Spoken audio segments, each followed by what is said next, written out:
This is a 2007 Chevy Silverado half-ton four-wheel drive pickup. I'm going to show you how to put front brakes on it. I'm sure there's a lot of videos on YouTube showing you how to do this, but there's a few tips that might be able to help you with on it. First of all, when I'm doing a brake job, I always turn the rotors. If you don't, you might after you put new brake pads on it, you might have vibration, brake pedal pulsation, noise, squealing. There's just a lot of things that might happen if you don't turn the rotors. So I almost always turn the rotors just so I don't have any of those problems later on. First thing I like to do, I know a lot of people just compress the caliper pistons and let the fluid back up into the master cylinder. I have heard on an ABS vehicle that you might not want to do that. The dirty fluid that's in the lines, if you push it backwards, might get trapped in an ABS valve or something, and that sounds possible to me. I've never had it happen, but here's what I like to do, and it's just as easy. I've got me a bottle made here. It's just a water bottle, and I've got a hose. I drilled a hole in the cap, put a hose in there that fits real tight, and then I've got a little vent hole drilled in there too for a vent. And what I do is put this hose on the brake bleeder screw. Of course, put your wrench on there first. Put your boxed in wrench on there first. Put that on there, and then open the bleeder up, half a turn, maybe a turn. And then after you've got that opened up, then I take a screwdriver.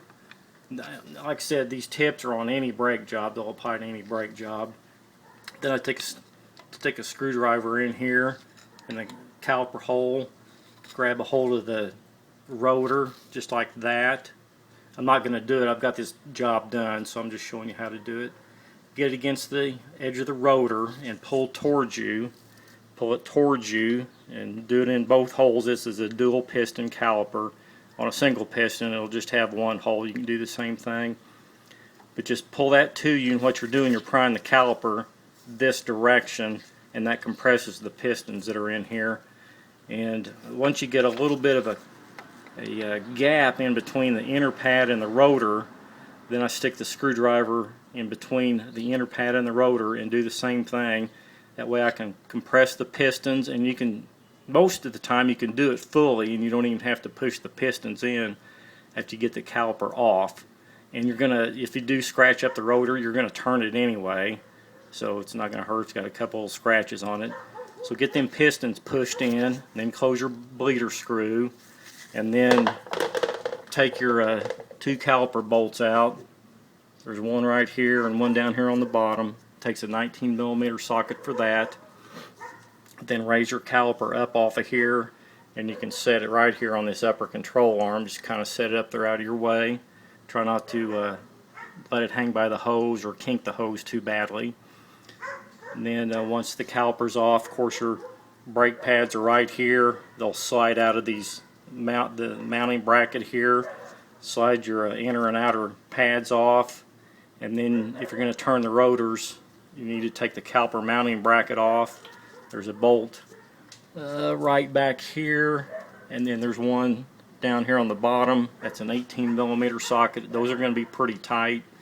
You'll need a 1/2-inch drive. I've got a long 1/2-inch drive flex head ratchet that works real good. So then take your caliper mount all the way off, and then there's a Torx screw right here. It's a T30 Torx. Take that screw out, and then go ahead and take your rotor off and have it turned. I always take a roll-lock disc in my drill and clean the front and back side of the rotor here, and also the hub.